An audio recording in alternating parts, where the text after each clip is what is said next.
የአዲስ አበባ ከተማ አስተዳደር የኑሮ ውድነት በነዋሪው ላይ ያደረሰ ያለውን ጫና ለማቃለል እየወሰዳቸው ያለው እርምጃዎች ለሌሎች አካባቢዎችም ተሞክሮ የሚቀሰምበት ሆኖ ማግኘታቸውን የብልጽግና ፓርቲ ከፍተኛ አመራሮች ለኤምኤን አስተያየታቸውን ሰጥተዋል። ተከታትለን እንመለስ።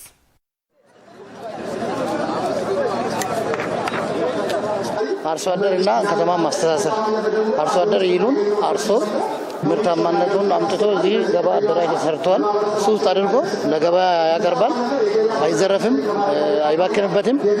አንደኛ ግብይት ሰው ደግሞ ዋጋ ንረትን አሁን ያለው ዋጋ ንረት በቅርበት መጥቶ ያገኛል። አንድ አካባቢ ላይ ነው የተሰራው፣ በክላስተር ነው።